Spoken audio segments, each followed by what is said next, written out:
Vamos a ver una película que se rodó en Granada en los años 50, en el 55, hace justo un día como hoy, de marzo, 71 años del rodaje de esta película, y que por diversos motivos que después hablaremos en el coloquio, pues nunca llegó a verse en salas de cine español, ni en televisiones, ni en DVD, ni nada. O sea, una película que después se ha distribuido un poco por canales un poco extraoficiales, por YouTube y tal, pero nunca se ha visto en una sala de cine, al menos aquí en Granada, que tengamos constancia, ni en muchos otros sitios de España. Eh, la peli es una superproducción alemana que se hizo pues, después de la Segunda Guerra Mundial, basada en un hecho histórico de la Guerra Civil Española, la Legión Cóndor. Y tiene muchas capas, muchas lecturas, pues, desde el punto de vista cinematográfico, pero también desde el punto de vista político y social de la época, tanto en España como en la Alemania del momento.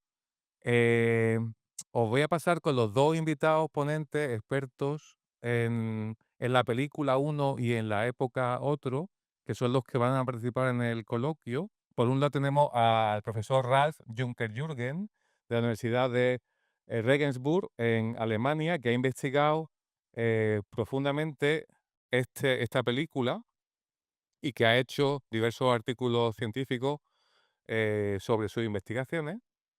Y de otro lado tenemos al profesor Manuel Trenzado, profesor de Ciencias Políticas de la Universidad de Granada, experto en la época la que se rodó la película en España y que también va a dar el punto de vista, digamos, del contexto político y internacional de ese momento. Ellos nos van a introducir, nos van a dar algunas pinceladas brevemente para que nos situemos ante la película. Yo únicamente os voy a decir que os fijéis bien en las localizaciones porque la película está rodada principalmente en Antequera, que es el pueblo ficticio de Torralbán, que es donde se sitúa la acción principal, pero después tiene muchas localizaciones, que después veremos en el coloquio con tranquilidad, en Granada. En Granada capital podéis identificar los antiguos hospitales clínicos de San Cecilio y Virgen de las Nieves, Ruiz de Alda, el patio del hospital clínico y la entrada principal, la escalinata del hospital Ruiz de Alda, recién inaugurado. Podéis identificar el castillo del Áchar, que es también una parte importante de la película. Podéis también fijaros en un puente primitivo, que es el puente de Tablate, el que va hacia la costa. El primitivo, hay 3 puentes, pues este es el primero, donde se estrella el avión del protagonista. Hay también escenas de monte, de montaña, que están rodadas en Miguelas, alguna, otra en Dúrcal, él es de Miguelas. En un sendero de Miguelas, de la Pavilla, en Dúrcal, en la Rambla de Dúrcal. En fin, es muy interesante porque se rodó una superproducción alemana en los años 50 en Granada, que después ya pasó desapercibida y nadie la vio. De la gente que participó en el rodaje español o de Granada, nadie la llegó a ver y después pues, ha quedado en el olvido. Pues os dejo primero, les pido un aplauso a los colaboradores ponentes. Por favor. Y por favor, introducir un poco la película desde el punto de vista de cada uno. Bueno, hola, gracias, me llamo Ralph, gracias por venir. Solo unas breves palabras. Esa película causó un gran escándalo político en Alemania, que fue tan grave y grande que luego se cambiaron hasta los reglamentos de las calificaciones de las películas. Esos detalles podemos hablar luego, pero quizá podéis ya echar un vistazo y preguntaros qué era tan escandaloso en esa película para los años 50 en Alemania. Y una cosita más, hemos creado esos subtítulos en la Universidad de Regensburg para que se pueda proyectar la película aquí en Granada, y doy las gracias a una compañera que por casualidad es de Antequera, Alba, que ha hecho toda la parte corrección al español, traducción al español de subtítulos, y muchas gracias. Me parece un detalle curioso que una de Antequera, donde se ha rodado otra parte de la película, haya hecho los subtítulos para que se pueda ver por primera vez. De hecho, es la primera vez que se proyecta la película en España y que se podía ver en YouTube, es verdad, pero en alemán. Así que falta una parte importante. Gracias. Bien, pues muchas gracias por invitarme, muchas gracias a ustedes por venir a esta cosa tan fenomenal y extraña como recuperar una película de hace más de 70 años, ¿no? Yo conocí la película porque Ralph y Julio me fueron anticipando lo que estaban haciendo allí en el Cineclub, que nos encontramos de vez en cuando en el Cineclub de la universidad, y me pareció una cosa apasionante, sobre todo porque esta película no aparece prácticamente en las historias del cine español, y he rastreado unas cuantas y apenas he encontrado información. O sea que podemos decir que no es una película que fracasara de público, sino que desapareció literalmente. En el coloquio saldrán más cosas, yo haré una contextualización, sobre todo internacional, política, pero también de cómo era la censura del año 1955, que es el año de rodaje y creo que de proyección en Alemania de esta película. Entonces yo creo que van a salir algunos temas y pondré algún chiste, algún sello de Franco, alguna cosa para contextualizar. Pero tenemos que tener en cuenta, y esto es lo último que voy a decir, porque en el coloquio saldrán las cosas, que en 1955, en diciembre, es el año que España es admitida e ingresa en Naciones Unidas. Es decir, esto que parece un detalle ajeno a la película, luego va a tener, este contexto político internacional, va a tener una importancia central en el devenir de la película en España y en la forma que finalmente adoptó mientras viva, ¿no? Ese contexto. Yo antes de poner la película quería también recordar y agradecer a la persona que ha insertado los subtítulos en español dentro de la película original, que ha sido Juan de Dios Sala, el director del Cine Club Universitario, que hoy no puede estar aquí porque tiene a esta hora una sesión en el Cine Club. Y bueno, pues os dejamos con la película, que la disfrutéis y os animo también a que os quedéis. La película dura justo 1 hora 30 minutos, que os quedéis los que podáis al coloquio porque debe ser muy interesante.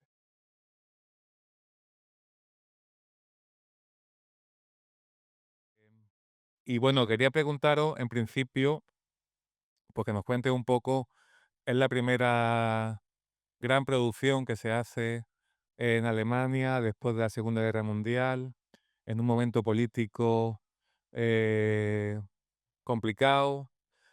¿Cómo surgió este proyecto? Tú que has estudiado a fondo la película. Después de la guerra de Corea, en el 1950, vuelven a producirse en Alemania películas bélicas. Antes, después, bueno, después del 45, todo el tema, bueno, había desarmamiento de Alemania, por supuesto, desnazificación, etcétera. Así que el tema de la guerra era en parte tabuizado. Pero en el contexto del anticomunismo de los 50 y una supuesta, bueno, un miedo a una tercera guerra mundial, los Estados Unidos pensaban que era buena idea rearmar a Alemania, pero era una política totalmente impopular en Alemania. Entonces, el canciller alemán de aquella época, Konrad Adenauer, pensó, bueno, podemos usar el cine para hacer propaganda. Bueno, supongo que lo sabéis que los años 50 eran los años de oro del cine. En 1956, en Alemania, fueron 800 millones de personas al cine durante un año. Es el año cumbre en toda la historia del cine. Y desde, bueno, desde los años 60 sabemos que cada vez hay menos gente que va al cine. Entonces, en los años 50 era el medio más popular porque no era muy caro, todos podían ir al cine y todas las semanas, todos los fines de semana, la gente iba al cine. Entonces, el poder político del cine era mucho más alto y el gobierno Adenauer daba incentivos fiscales, etcétera, ayudas para hacer películas sobre temas bélicos. Y ahí se verán bastantes películas, algunas también con éxito. El último puente, por ejemplo, era Die letzte Brücke, uno de esas películas anteriores a esta. Y esta película, de hecho, ha copiado algunos detalles de esas películas anteriores que se rodaron a principios de los 50. Ese es un poco el contexto, digamos, fílmico en Alemania. Tú has estudiado el guión original y después el guión que pasó por el proceso, digamos, de transformación, de la censura. Esta película en principio no tenía el nombre que después tuvo, sino el título original era Legión Cóndor, porque contaba la historia de ese piloto alemán de la Legión Cóndor que colaboró en, en la guerra civil. Pero ¿qué pasó ahí? ¿Cuál fue, digamos, el problema, la causa para que hubiese ahí un cambio en el guión justo desde Alemania? Bueno, luego Manuel lo sabrá mucho mejor, explicará mucho mejor, pero cuando los alemanes querían rodar en España necesitaban un permiso de rodaje, por supuesto. Entonces, para pedir el permiso de rodaje se tenía que presentar no solo un listado de todos los participantes, del dinero que van a invertir en España, sino también un guión o al menos un resumen del guión y según los documentos en el Archivo General de la Administración de Alcalá de Henares, que es el archivo de la censura, ahí ponen que se había entregado un guión en español, era obligatorio, se ha perdido, pero en Alemania, en el Museo de Frankfurt, se encuentra el guión original y si se compara el guión original con la película, vemos tres cambios fundamentales. Primero, todo lo que es Legión Cóndor se ha borrado, porque eso no les ha gustado nada a las autoridades franquistas. No querían que los alemanes salieran como entidades militares ajenas, solo debían ser voluntarios, lo que es un poco raro, un voluntario con avión, ¿no? No sé cuántos voluntarios tienen un, un tipo de este avión en casa. Así que esto no cuadra muy bien con las imágenes de la película, pero se ha borrado todas esas alusiones. Por ejemplo, cuando en el guión se dice ha llamado la legión, se ponen ha llamado los aviones. O son los alemanes, ponen son uno de los nuestros, ¿no? Habéis visto al principio cuando ven los aviones, el Pepe dice, es uno de los nuestros. En el guión original decía, es un avión alemán. Así que todo lo que era alemán lo ha reducido bastante en ese guión. Luego había toda una secuencia que era la historia anterior de esta misión de Michael, que se cuenta desde el Estadio Olímpico de Berlín. Bueno, estalla la guerra civil en España y 2 semanas después empezó la olimpiada en Berlín, en el 36. Así que era un contexto muy actual. Y ahí se ven 2 personas que están sentados ahí y se dicen: ha empezado y nos vamos a arrollar en el ejército para ir de voluntarios a España para luchar contra el comunismo. Todo este contexto, esta escena no se ha rodado, parece, ¿no? Era una escena que ubicaba muy bien, digamos, todo el contexto en el contexto nazi y toda esta misión militar como una, digamos, iniciativa propia nazi. Entonces era algo que no se quería. Y la tercera cosa que se redujo fue el lenguaje, digamos, las palabrotas de las brigadas internacionales. Habéis visto la imagen de las brigadas internacionales aquí, es muy mala. Están mal afeitado, llevan todos estos chaquetas de cuero negro como la SS, ¿no? Como los nazis, los malos siempre llevan chaquetas de cuero liso y tienen un lenguaje así sexual, etcétera, etcétera. Se emborrachan, usan alcohol, etcétera.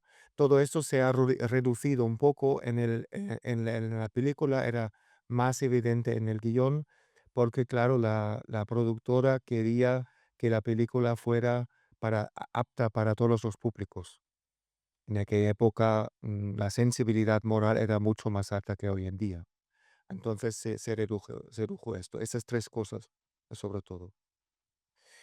Bueno, es una película que viene a rodarse a España desde Alemania. Se supone que tiene todos los permisos y todas las facilidades del gobierno de Franco en aquel momento, que tenía interés por facilitar los rodajes internacionales porque dejaban mucho dinero y porque también daban una sensación de apertura hacia el exterior.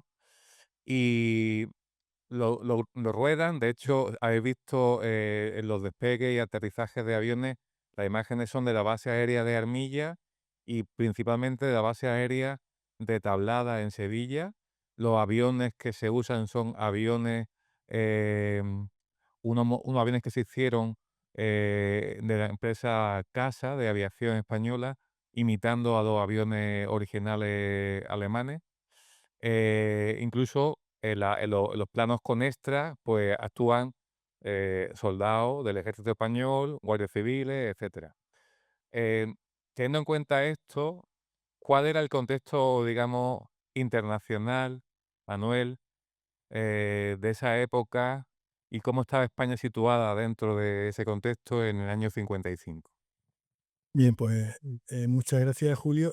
La película es del año 55. España está todavía en lo que se llamó la autarquía económica. Es decir, que los ingresos que podía dar una película no eran baladí, era algo que había que tener en cuenta, ¿no? Y no solo en la autarquía, sino que está en un periodo donde la dictadura de Franco ha conseguido ya aceptación internacional. Como sabéis, primero fue rechazado totalmente su ingreso en Naciones Unidas en el año 46. Luego, cuando empieza a funcionar la ONU, hay una resolución para la retirada de embajadores, con una explicación donde le dicen fascista y de todo, ¿no? Pero, claro, llega la Guerra Fría, como sabes, la Unión Soviética tiene la bomba de hidrógeno en 1949, las cosas empiezan a cambiar y el régimen de Franco, que está bailado internacionalmente, ve una oportunidad muy importante. Entonces empieza a moverse de alguna forma quitándose el maquillaje o por lo menos las adherencias que lo relacionaban con las potencias totalitarias que habían perdido la guerra.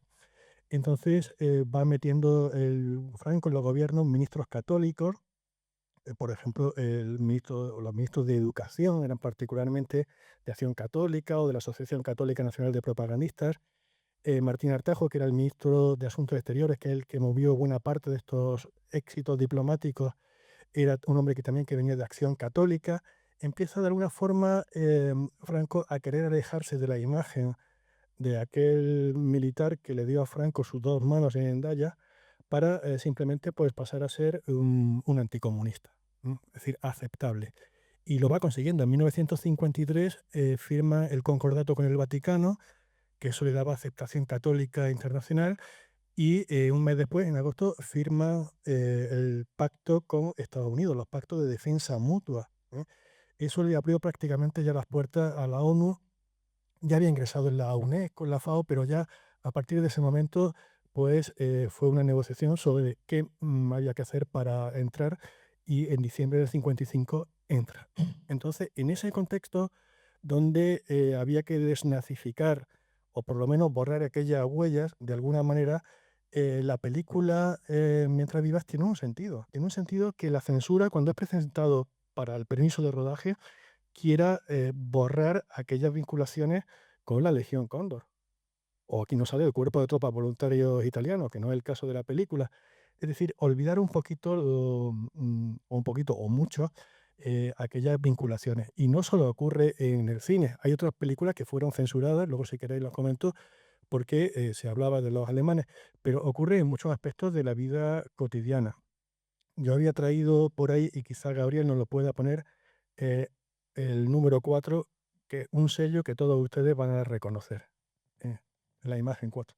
Esta es la serie, ahora pondremos una en grande, esta es la serie de sellos de 1955. Estuvieron vigentes pues 20 años, se hicieron cientos de millones de copias de esta serie. Cada uno tenía un valor facial distinto vinculado a un color. Si ponemos la imagen número 5, para verlo un poquito en grande, el sello de 10 céntimos, lo he elegido de toda la serie porque es el que sale Franco en rojo, ¿no? Eh, y por hacer una pequeña maldad, ¿no? Pero este sello en Filatelia es conocido como el Franco de civil. Realmente no es así, porque es un uniforme de aviación. Pero todo el mundo pensó que esto era un Franco de civil, es decir, con traje de chaqueta, camisa y corbata.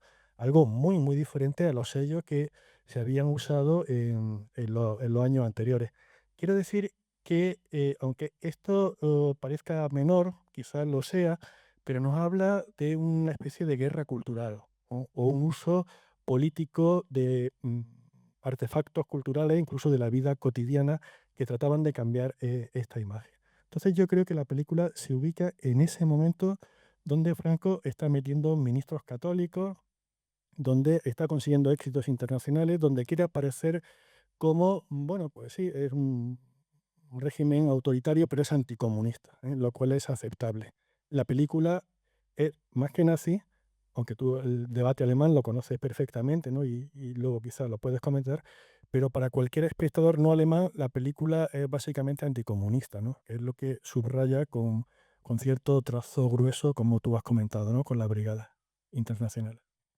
De hecho, todas las referencias, digamos, que podían aparecer a la Legión Cóndor, ¿no? Al Ejército Nacional, e incluso en las banderas que salen nacionales, digamos que hay ahí un proceso de censura, ¿no? Un proceso de limpieza, o en el guión, o en la censura española, o en la edición, ¿no? Que hace que la película al final sea una especie de romance de un piloto alemán que no se sabe muy bien a dónde pertenece, no se dice que es de la Legión Cóndor, que cae, que se estrella con su avión y que sobrevive escondido en una cueva, y que hay una maestra española eh, muy buena que va a visitarlo, a llevarle comida y a curarlo, ¿no? O sea, al final acaba siendo todo como una historia anticomunista quizás, pero con un romance, digamos, en primer plano, ¿no? ¿Qué piensas, Ralph? Sí, claro, cuando la película se presentó en Alemania, no había censura, pero lo que había era un autocontrol de la industria, la Freiwillige Selbstkontrolle se llama. Y estos dan una calificación para las edades, apto para ciertas edades, y luego primero dicen si la película puede pasar, o sea, si es contra la Constitución, no puede pasar. Y en primer lugar, cuando se presentó la película, por cierto, poco después del rodaje, esos equipos de los 50 eran extremadamente eficaces. Empezaron a rodar el 18 de marzo, así que mañana, hace 71 años, empezó el rodaje aquí en Granada, y en octubre, el 14 de octubre, ya se estrenó la película en Stuttgart. Así que rodaje, montaje, sonido, todo en medio año. Eran eminentemente eficaces. Entonces, ya en septiembre piden el permiso para la distribución en Alemania, y el comité dice que no se puede distribuir la película. ¿Por qué? Porque era demasiado a favor de los nazis y de los fascistas, digamos, y demasiado maniqueo en cuanto a la representación del pueblo español, porque habéis visto cómo se mueven estos personajes. Las brigadas internacionales vienen siempre desde la izquierda a la derecha, y en Europa es en la dirección para entrar en algo. Y si sales de algo, normalmente en el cine es de la derecha a la izquierda.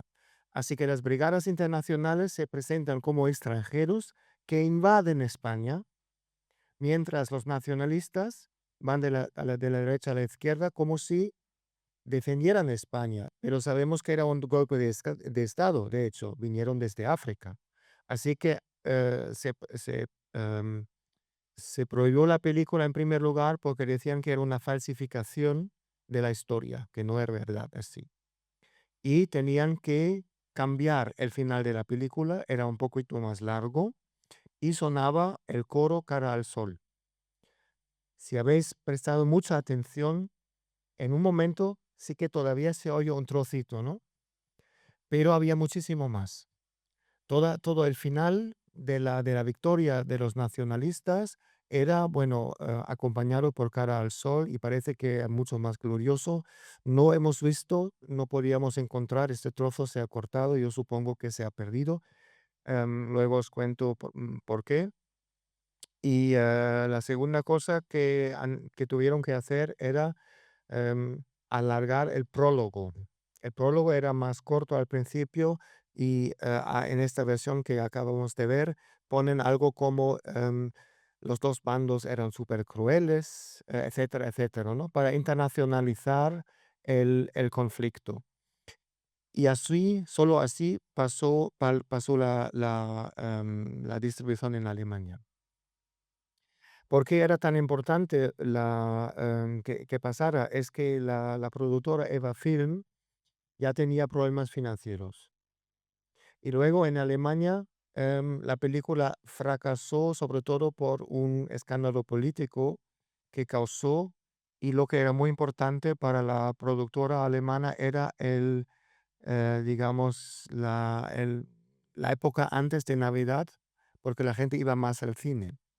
Pero justo en este momento, después de, bueno, el escándalo se produjo en noviembre, era poco antes de las Navidades, entonces la gente ya no iba a ver esa película y la productora fracasó y se arruinó y en enero del 56 ya desapareció y no ha rodado ni una película más. Así que, ya este detalle ya podemos ver que eso era un caso grave en el mundo, en público alemán. Y la gran pregunta es que después del estreno y el fracaso en Alemania, después de ese paso por 2 comités de autocontrol, digamos, y después de un segundo comité, eh, ¿por qué la película en el 56 no llega a estrenarse nunca en España? ¿Cuál sería la hipótesis o cuáles serían los argumentos para que no llegase a España? Habiéndose rodado, con todos los permisos dados, con la colaboración del gobierno. Bueno, puede ser, si me preguntas a mí, Julio, puede ser por varias cosas. Primero, por un tema de mercado, de distribución. Es decir, en ese año y un poquito antes y después, para poner una película extranjera tenías que tener una licencia de distribución. No era que cualquier empresa podía comprar una película y distribuirla, tenías que tener una licencia. Y eso estaba muy limitado. Era la época de la autarquía y querían evitar que salieran divisas españolas fuera. Entonces, las licencias de distribución estaban contadas, el número de películas que se podían importar estaba limitado y tenía que asumir un distribuidor, comprar la licencia y luego pagar un canon de doblaje. Es decir, era un dinero, ¿no? Y bueno, quizás no hubo ningún distribuidor que a la vista de los problemas que había tenido, o por lo menos la censura para los permisos de rodaje, se atreviese a gastarse el dinero y jugársela para poder importarla. Pero bueno, esto es una hipótesis y habría que ver qué pasó realmente. Luego puede haber otro motivo. Yo creo que quizá el motivo para que ningún distribuidor, aparte del dinero, se atreviera, es que ya había habido casos de películas que habían tenido problemas económicos por temas de censura con cosas de los nazis y de los alemanes. Entonces corrían ciertos riesgos. Yo he apuntado aquí, perdona que uso los papeles porque cada vez tengo menos memoria, la verdad. Y se me olvidan las cosas que para qué. Pero bueno, hubo unas cuantas películas que tengo en algún lugar, y si no, pues me las invento, que tuvieron problemas. Por ejemplo, una de las, como no sé si lo contará Ralph, Franco tenía un cine en El Pardo y veía 2 películas por semana, que eso está documentado. Y a lo largo de los años que estuvo en el poder, vio unas 2000 películas de todo tipo, ¿no? Vio 3 películas de Harold Reynolds, ¿no? De este director. Y vio bastantes películas, creo que es el segundo o tercer director que más películas vio, de un director maravilloso del cine clásico, que es Edward Dmytryk. Y bueno, por ejemplo, de Dmytryk, el mismo año que Demetra Vivar, pues censuraron una película que se llama Venganza, que era una película antigua del 45, pero que quisieron estrenar en el 55, porque decían palabras como "a mí la Gestapo" o cosas de este tipo, o sea, nombraban instituciones de los nazis. Eso fue censurado y cortaron la película. Hubo otras que fueron radicalmente prohibidas. Por ejemplo, hubo una que se llama Tras los muros del convento, de Harold Reiner, del mismo director, que, bueno, no tenía ese componente nazi, pero tenía un poco un componente escabroso, ¿no? De una familia que se va a un convento y, bueno, Harold Reiner, pues también había tenido ese problema. O 2 o 3 años después, la película Mein Kampf, que el nombre ya nos va dando una pista, también fue prohibida en su totalidad porque se aludía a la participación de la Legión Cóndor en la Guerra Civil Española. Es decir, no había ningún incentivo positivo para jugarse el dinero. Podías tener problemas, había antecedentes de censura y por tanto no era quizá una buena idea. Luego ya podemos fabular y especular, que sería muy bonito, eh, que Franco vio la película, ¿no? Y que no le gustó, pero bueno, esto sería precioso, pero habría que demostrarlo. De todas formas, Franco, en estas sesiones de cine del Pardo, que la veía con su mujer y tenía invitados, no era muy intervencionista. Es decir, no opinaba ni prohibía películas o no. Al parecer Stalin sí. Stalin tenía una sala de cine equivalente a la del Pardo y decía, bueno, a ver qué película vamos a ver hoy y si hay que fusilar al director. Y si lo decía Stalin, a lo mejor había que tomarse en serio esa aseveración, ¿no? En fin, un poquito yo creo que puede haber múltiples causas, pero finalmente no se estrenó en España. Hay una copia en Filmoteca Nacional, porque al presentarse a censura tenían que poner, a juntar, perdón, al presentarse a la licencia había que presentar la película. Y hay una en Filmoteca Nacional que dura 120 minutos según pone el afiche, pero no creo que sea verdad porque la película, por muchos cortes que le metieran, no llegaría a las 2 horas en ningún caso, ¿no, Ralph? Esto sería insólito. Hay un libro que donde se documentan las películas que vio Franco en su sala de cine privada, y parece ser que esta película no está en ese registro de ese libro, ¿no? Em, entonces parece que no la vio o que si la vio no quedó constancia. La película tenía una distribuidora que era americana, ¿no? Era RKO en Alemania. ¿Y tú cuál es tu hipótesis real sobre por qué no se estrenó la película en España?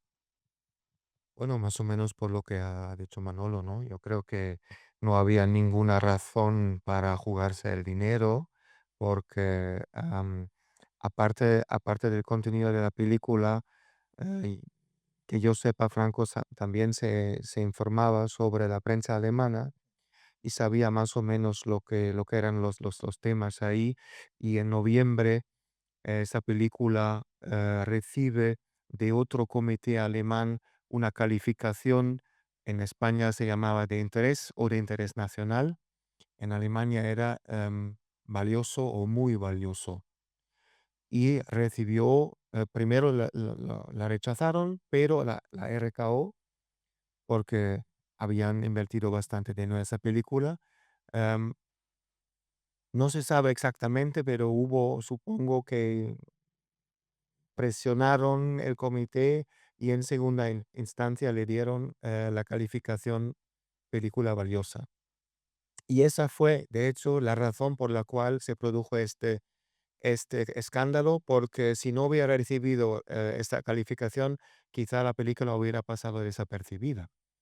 Pero luego, claro, una película que reciba un premio, incentivos fiscales, etcétera, que tiene una fuerte carga, ideológica, nazi además desde el punto de vista alemán. Eso causó primero protestas por la crítica, de cine, pero luego se juntaron otro tipo de prensa también a esto, sobre todo la prensa política. Primero, la prensa, un periódico que se llama Die Tat, que sigue existiendo, que es una revista una asociación de las víctimas del nazismo.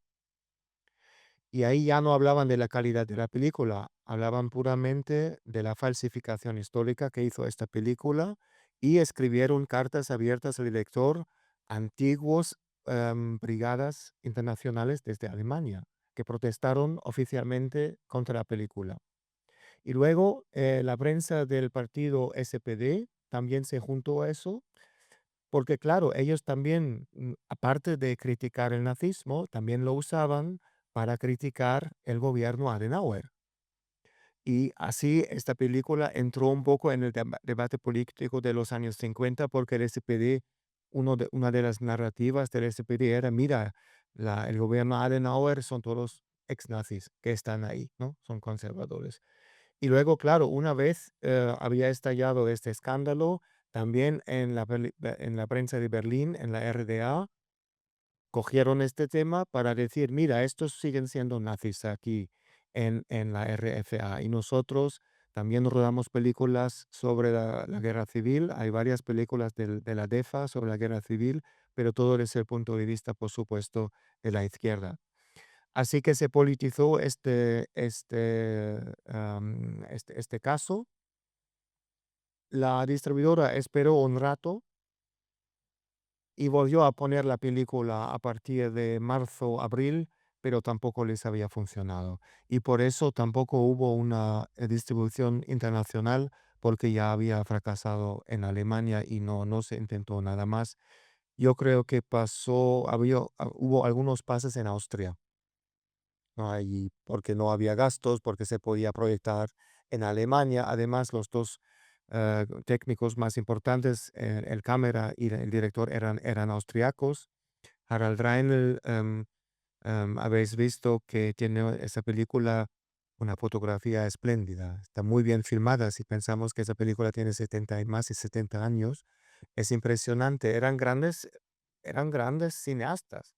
Esto, ¿no? De hecho, Harald Reinl había aprendido el cine con Leni Riefenstahl, por eso él sabía algo de español y porque había viajado a España durante el rodaje de Tierras Bajas de Leni Riefenstahl en los años 42, era cuando se rodó la película, durante la Segunda Guerra Mundial.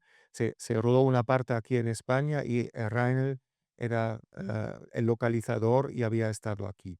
Por eso había sido la persona indicada para rodar la primera película alemana en España, después de la Segunda Guerra Mundial. Perdona, me he enrollado mucho. Nada. Tú has tenido acceso al diario de ese director de fotografía del que estaba hablando a través de su hijo, y ahí cuenta el viaje que hizo desde Alemania en su coche para localizar, antes de comenzar el rodaje en marzo, vino en febrero, estuvo él localizando por los alrededores de Granada, por Antequera, se quedó ya aquí y recibió al resto del equipo de producción, y en marzo empezaron a rodar. Entonces, en aquella época no había en el cine europeo, bueno, hasta hace relativamente poco, la figura del localizador, y los propios directores de fotografía ejercían como localizadores o sus asistentes, y viajaban a los sitios y ellos mismos veían los espacios fílmicos. Si habéis dado cuenta, pues todos los exteriores son naturales, tanto en Antequera, que es, digamos, el pueblo principal ficticio de Torre Albán, como en Granada y alrededores, y todos los interiores son rodados en un estudio de Wiesbaden, ¿no? Alemán, que se hizo toda la parte interior cuando el equipo volvió a Alemania. ¿Qué tiempo estuvieron aquí rodando y qué tiempo en Alemania? Aquí rodaron desde el 18 de marzo hasta el 25 de mayo, así que bastante poco. Si pensamos que solo en febrero Walter Rimmel, el cámara, había ido a España, no sabía todavía dónde iba a rodar. Todo se ha hecho muy, muy rápido y ha ido solo en coche y viajaba horas y horas. En el diario pone que hoy he hecho 400 kilómetros en las carreteras de aquella época, por supuesto, que es otra cosa, para encontrar estos sitios. A mí me impresiona mucho porque ahí nunca había rodado antes y tampoco después. Rimmel y Reinl eran grandes expertos de montaña. De hecho, no eran para nada, no tenían ninguna formación de cine, habían sido esquiadores. gracias al esquí han entrado en el cine porque en las películas de Leni Riefenstahl, que eran de montaña, se necesitaban siempre esquiadores. Y estos dos chicos eran esquiadores a nivel atlético, entraron en los equipos como extras, como deportistas, y luego se encontró que tenían un talento para el cine y así se incorporaron en el cine. Y si Rainer luego en los años 60 era el director de cine más exitoso en la historia alemana del siglo XX. Tiene una filmografía de 50 títulos y algunos de los más exitosos que ha habido en Alemania. Y así que tenían muchísimo talento para ver las posibilidades de rodar en una montaña. Para estos austriacos, acostumbrados a los Alpes, la Rambla de Durkal no es nada. Nosotros hemos subido y nos ha costado bastante, pero estos, además con el equipo de aquella época, ¿no? Hacía falta llevarlo con mulas o con gente. Estos iban ahí y rodaban en los sitios más inverosímiles, ¿no? Eso se explica un poco por la historia que tenían esos dos, que eran grandes expertos de la montaña. La búsqueda de esas localizaciones ha sido una aventura que hemos compartido Raz y yo durante varios meses y en principio pensábamos que la parte de montaña, digamos, más alta estaba localizada en la zona alrededor del Trebenque, los arenales del Trebenque, pero al final no, al final descubrimos, seguimos la investigación, descubrimos que hay una parte, bueno, este es el sendero de Nihuelas, que sigue estando más o menos así. Si vais a Nihuela y cruzáis el pueblo en dirección a la montaña, está el sendero de la Pavilla, que ahora mismo está convertido ya en una especie de paseo que hay a las afueras del pueblo, donde la gente saca a los perros y se da una vuelta. Esa escalerilla de ahí sigue estando más o menos como estaba, lo que pasa es que ya no está cortado el paso, no se puede pasar por ahí. Y lo más difícil, donde el sitio que hemos localizado, que realmente es un pedregal en medio de ningún sitio, en la montaña, donde realmente era difícil llevar un equipo de producción, las cámaras, los actores, era la Rambla de Durcal, que no sé si hay por ahí alguna foto, Gaby, esta, que esto es una rambla que está enfrente de Durcal, cruzando la carretera nacional antigua y subiendo hacia el monte, hacia por donde están las canteras, digamos, del Padul, pues sigues por ahí, hay una fábrica de áridos donde se hacen materiales de construcción que se sacan de la misma rambla. Entonces, esto es en medio del monte, no es una montaña muy alta, es una media montaña, pero no hay ningún tipo de camino por donde pase un coche ni un camión. Ahí se para un camino de tierra en un momento dado y esto está pues como a 45 minutos andando o en mulo. O sea que nosotros cuando llegamos allí el año pasado, realmente alucinamos de cómo podían haber llegado primero a localizar el sitio y después a rodar con los actores y con el equipo de producción. Una cosa impensable hoy en día. Tú no metes a ningún equipo de cine en un sitio como ese, así, sin ningún tipo de transporte, ¿no? Hay por ahí más imágenes de localización, me parece. Bueno, está la carretera de Güejar Sierra, que estaba sin asfaltar. No estaba todavía hecho el embalse de Canales, que estaría justo aquí en la derecha. Este es el único plano que sale de la base aérea de Armilla. El resto de planos que salen de los aeródromos son rodados en Tablada, en la base aérea de Sevilla. De hecho, se ve en alguna panorámica, se ve el monumento de fondo de San Juan de Alnafarache, que es también casi de la misma época. La caída del avión, es una maqueta que hizo un carpintero que creo que era de Granada, ¿no? Y que llevaron hasta el primitivo puente de Tablate y le prendieron fuego allí. También lo hemos localizado. Eh, y bueno, estas son las escalinatas de donde está actualmente el parking de la Caleta, la entrada, digamos, principal del antiguo hospital Ruiz de Alda, residencia Ruiz de Alda, después llamada Virgen de la Nieve. Esto está ahora un poco cambiado desde que hicieron el parking Y lo que se ve al fondo es la antigua Facultad de Medicina, San Cristóbal, y justo detrás del coche sería el barrio de San Lázaro, que entonces en los años 50 eran Casillas Bajas, un barrio como muy, pues muy marginal dentro de la ciudad. Ahora, al contrario, es un barrio, digamos, de lujo, ¿no? Con grandes edificios. Y este protagonista que está, el último plano en el que sale en la película, que está filmado en el patio del Hospital Clínico San Cecilio, ¿no? Que es la última secuencia. Y la panorámica de Granada, fijaros, esas son las casillas bajas de San Lázaro, la Facultad de Medicina, pues la Constitución, que quedaría como aquí a la derecha, que está todavía a medio construir, la Alhambra, y fijaros que la sierra está nevada como ahora, porque era más o menos esta misma fecha, o era el mes de marzo, cuando se rodaron estas imágenes.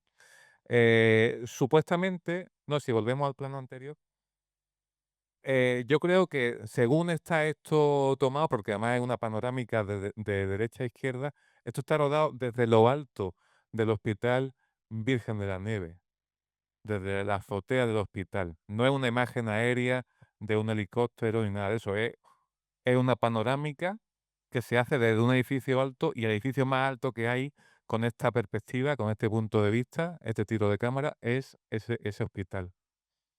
Y la siguiente imagen, pues el Castillo de Láchar, que es una localización realmente principal, que entonces todavía no estaba en manos privadas, pertenecía a algún tipo de institución pública, y que también dieron las facilidades para el rodaje allí, ¿no?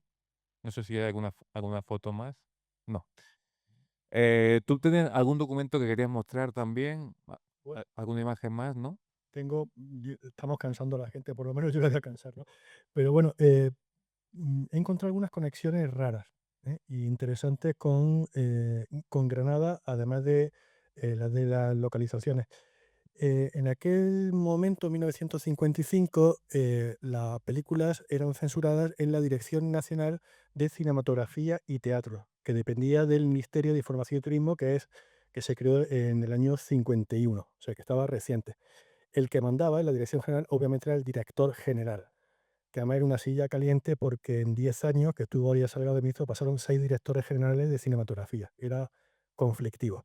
Entonces he buscado quiénes son los que estaban en el año 55 y hubo dos, que yo creo que fue el segundo el que tuvo que tomar la decisión o al que le llegaron los papeles de la solicitud de rodaje. Eh, por ahorrar los detalles, me quedo con el segundo, que era un señor que se llamaba Manuel Torres López. Manuel Torres López era de Granada. Aquí lo tenemos. Era de Granada, había pasado por la Vicesecretaría de Educación Popular de Falange, que era como el Ministerio de Propaganda durante la guerra y los años 40. Era doctor en Derecho, había sido alcalde de Salamanca, catedrático en Salamanca, en Granada y en la Universidad Central de Madrid, hoy Complutense. O sea que realmente era una persona con mucha formación. Había sido también censor. Y ahora pues fue puesto allí por Gabriel Arias Salgado, por el ministro, porque lo conocía de los años 40 de la Vicesecretaría de Educación Popular de Fred Homs, que era como el Ministerio de Propaganda. Y Manuel Torres López, granadino él, hablaba perfectamente alemán, porque había hecho en los años 20 sus estancias en Friburgo. Es decir, era alguien no solo que hablaba alemán, sino germanófilo. Por tanto, tenía una muy buena conexión con lo alemán y no sé si llegó a ver la película, probablemente sí, o el guión, perdón, pero quizá lo vio con buenos ojos. Además de otros cargos, era miembro del Consejo de la Hispanidad, y aquí empiezan a enganchar cosas. El Consejo de la Hispanidad era una institución pública con cuyo dinero, es decir, el de todos, se financió la película Raza, de José Luis Sáenz de Heredia, como saben, basada en un argumento del propio Franco. Y aquí llegan las conexiones. El capitán de la escosura, que es sale al principio y al final, ¿no? Con el que vuelve la chica, está interpretado por Luis Arroyo. Luis Arroyo que fue uno de los protagonistas de la película Raza. Lo tenemos en la foto número 9, Gabriel. Aquí lo vemos de joven. Es este que está aquí a la izquierda. José Nieto, que interpretaba al malo Pedro Churruca, y Alfredo Mayo, que interpretaba al bueno José Churruca. Y aquí tenemos a mucho más joven, a Luis Arroyo, ahí vestido de marinero, que luego se hace cura y lo matan, ¿no? Y entonces, Luis Arroyo no era desconocido para los gestores del cine español, porque era uno de los protagonistas de la película emblemática del franquismo, la propia Raza. Y luego lo hemos vuelto a ver, digo para recordarlo, lo tenemos en la foto 10 para que veamos el paso del tiempo también y cómo ahí interpreta, según los créditos, al capitán Juan de la Escosura, según han dicho oralmente, al capitán Antonio de la Escosura. Le han cambiado el nombre. Es decir, que al año siguiente se murió. Este hombre murió muy joven, murió con 44 años. Eh, eh, el pobre Luis Arroyo, que por cierto en los créditos aparece como B. Arroyo, no sé por qué motivo. Y entonces, tirando un poquito de curiosidad, digo, esto capitán de la Escosura, ¿qué apellido es? ¿Cómo a un alemán se le ha ocurrido poner a alguien de la Escosura? ¿No? Porque es un apellido que no es nada frecuente. Ahora mismo, según el Ministerio de Información y Turismo en España, que somos casi 50 millones, hay 42 personas que tienen por primer apellido Escosura o de la Escosura y 51 que lo tienen como segundo apellido. Es decir, es un apellido muy poco frecuente y es realmente extraño que un guionista alemán escogiera este apellido. No sé por qué. Pero según el Instituto Nacional de Estadística, de estos poquitos de la escosura que hay, todos están en Oviedo o en Granada. Es decir, que los de la escosura, ojalá haya alguien en el público, sería genial, ¿no? Que alguno de ustedes fuera familiar, pero están en Granada. Entonces, puede ser por un azar cósmico o puede haber quizá alguna conexión cuando vinieron a localizar o lo que fuera, que se encontraran con alguien de este apellido y lo metieran finalmente en el guión. Esto es una casualidad, pero yo creo que podría ser interesante.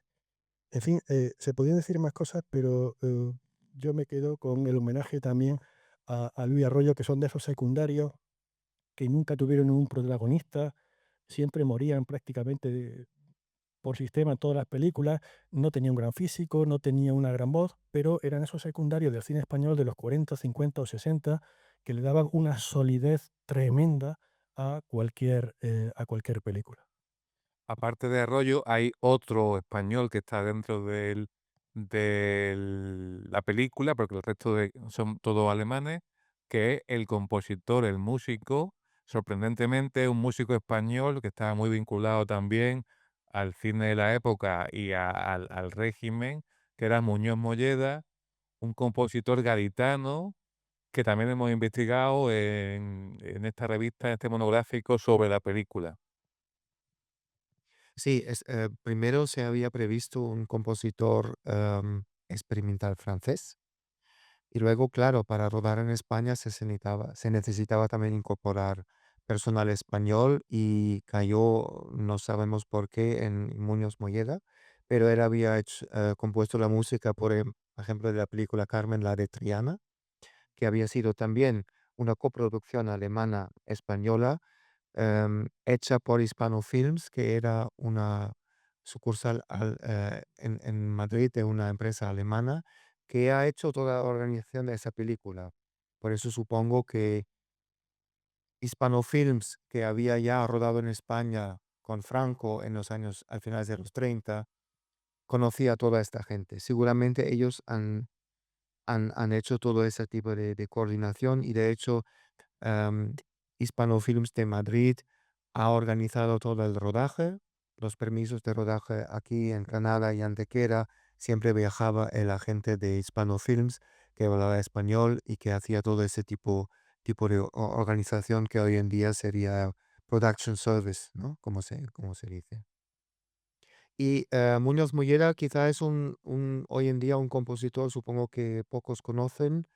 eh, por casualidad, hay una tesis doctoral sobre él de una compañera de aquí de Granada, de la Universidad de Granada. Es la única el único estudio sobre su obra, aunque es una obra importante, ha compuesto muchísimas cosas y era bastante cercano al régimen. El estudio que hemos hecho no lo he hecho yo, pero he encontrado una musicóloga bastante joven que ha encontrado los manuscritos de Muñoz Molleda en los archivos de Madrid y de hecho sabemos más o menos lo que dije de Cara al Sol, lo sabemos solo gracias al manuscrito, porque él ha puesto toda la música para el final de la película y sabemos un poco de lo que iba este final y sin este manuscrito no lo sabríamos. Y si os fijáis, por ejemplo, cuáles son los momentos de la música, cuando se trata de las brigadas internacionales, son todas cosas soviéticas. También bailan así o cantan canciones, rusas, por ejemplo. En cuanto a temas españoles, hay este pequeño, pastor que habéis visto que canta con sus, yo creo que son cabras, ¿no? Bajo la luna llena o algo así. Y es todo el tema de la naturaleza, el vínculo, digamos, de los españoles con su tierra está ahí, vinculado con su tierra, mientras otra música viene desde fuera, desde la Unión Soviética. Y por supuesto, el tema de Cara al Sol, que vincula completamente esa película en el contexto franquista. Creo que Gaby me ha buscado una imagen del compositor, Muñoz Molleda. Bueno, y ya para terminar, antes de dar la palabra a vosotros para alguna pregunta, eh, quería también comentaros que esta película se ha investigado desde diversos puntos de vista y ha formado parte de un monográfico del Centro de Estudios Hispánicos de la Universidad de Regensburg que dirige Ralph y que muy pronto estará disponible en línea por si alguien quiere saber más sobre la película y también en una versión en papel, ¿no? Se publicará, me parece que el mes que viene, ¿no? Sí, estamos en ello. De hecho, el primer estudio un poco más amplio sobre esa película y se puede leer en línea. La revista se llama Estudios Culturales Hispánicos, se publicará por completo en español y si os interesa, os puedo mandar un enlace. Mandadme un correo a Ralf Juncker Jürgen, Universidad de Regensburg, se encuentra en Google enseguida y os puedo mandar un enlace si os interesa y podéis leer todo esto con mucho más detalle. Y también hay dos artículos, uno de julio sobre las localizaciones en Granada y otro artículo sobre todas las localizaciones de Antequera, que también son importantes y muy bonitos, como habéis visto, con fotos de antes y después. Pues si queréis comentar algo o hacer alguna pregunta antes de cerrar ya la sesión, levantáis la mano, hay un micrófono por ahí.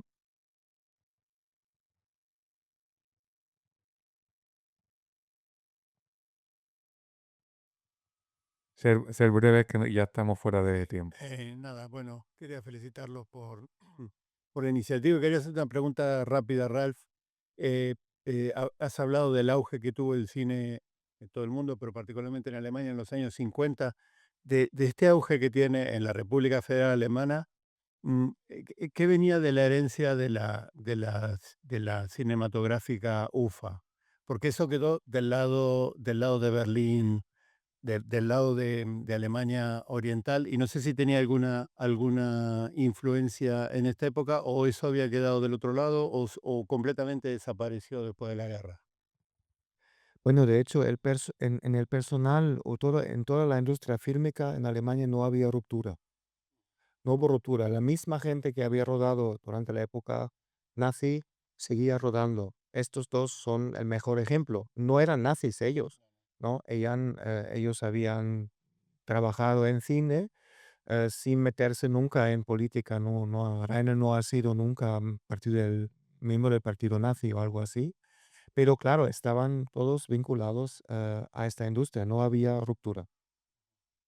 En ese sentido, ha habido una continuidad del personal, que hace también que el cine alemán, se parece muchísimo, el cine de los 50 se parece muchísimo al cine de los 30 y 40. Y lo mismo ocurría del lado oriental. Bueno, ahí se creó la DEFA.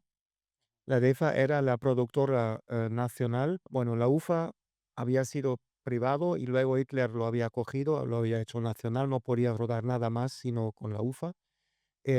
Algo parecido se hizo en la RDA con la DEFA, y DEFA hacía todo el cine de la RDA y también, evidentemente, cine propagandístico.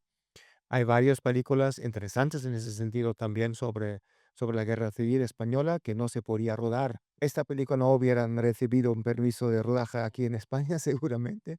Se rodaron luego en países de la Unión, del otro lado del muro, ¿no?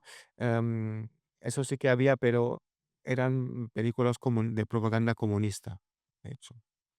Gracias. ¿Alguna pregunta más? ¿Algún comentario más? Pues buenas noches. Me he quedado muy sorprendido de esta película del año 55 que podría haber sido de guión español, director español, actores españoles de los años 40, el franquismo más puro. Lo pongo en contraste con otras películas alemanas que he visto en glorioso blanco y negro de los años 50, en las que se reflejan hazañas bélicas del ejército alemán, desprovisto de una clara nazificación de hazañas nazis, no, de hazañas del ejército. Incluso hay una de un desastre de un barco que se hunde porque lo torpedearon o lo hundieron los aliados, en fin, en el que salen las víctimas ellos. Está la del almirante Canaris, que se desarrolla una escena mínima en España, pero que de alguna forma también enaltece un poquito la figura de Franco como alguien neutral, como alguien que no quiere esta guerra y tal. Y lo pongo en contraste con el cine italiano, donde la participación italiana es tremendamente crítica. El cine italiano la ha reflejado tremendamente crítica, cuando no ridícula. Y por eso lo preguntaría, el cine alemán, aunque creo que ya ha contestado usted lateralmente, ¿el cine alemán no ha sido crítico con la participación alemana en la Guerra Civil Española? Sí, por supuesto, hay películas críticas. Em, Die letzte Brücke es una de ellas, que era un gran éxito en Alemania también. Y esta película destaca porque hubo un escándalo, ¿no? El escándalo no hubo por nada, sino porque justamente esta película entraba ideológicamente en una línea que no se aceptaba, que ya no se aceptaba. Y es verdad que el resto de las películas bélicas no son así. Reinl ha rodado varias más, 2 o 3 más, siempre sobre un poco en la línea del Almirante Canaris, soldados, generales que supuestamente eran buenos y que eran otro tipo de víctima de Hitler, ¿no? Que tenían que luchar por una causa que no querían. Hay una que se llama El General del Diablo, des Teufels General, que es anterior a esta, con Marianne Koch en su primer papel protagonista. Aquí la vuelven a usar en esa película Marianne Koch, que hace otra vez la chica guapa. Ya lo había hecho en esa película anterior. Esas películas tenían que buscar, digamos, el camino entre una politización demasiado abierta, porque el cine popular nunca es bueno que sea muy politizado. Entonces buscaban temas que en un cierto sentido valoraban a los soldados alemanes en la Segunda Guerra Mundial sin elogiar a Hitler. Eso era un poco el reto, porque por supuesto Hitler se había perdido la guerra y era en muchísimos sentidos para los alemanes era un desastre, ¿no? También por los que no habían sido nazis y que no querían que un soldado normal fuera representado en pantalla como nazi. Entonces, normalmente el cine bélico no lo hacía. Aquí, claro, la mala idea era de vincularlo con la Legión Cóndor. Los crímenes de la Legión Cóndor eran obvios. Además, por el caso de las destrucciones que hubo en Almería, por ejemplo, en Barcelona, etcétera, ¿no? Eso se conocía y por eso yo creo que eso fuera el gran fallo, de vincularlo con la Legión Cóndor. Muy bien, pues ha sido un lujo estrenar esta película y el coloquio con los dos profesores, uno de la Universidad de Regensburg, otro de Granada. Os doy las gracias a los dos por este interesante coloquio final y a vosotros por estar aquí hasta casi las 10 de la noche, además con frío porque no funciona el aire acondicionado de la sala y estamos todos un poco ya muertos de frío. Pues un aplauso para ellos dos, por favor.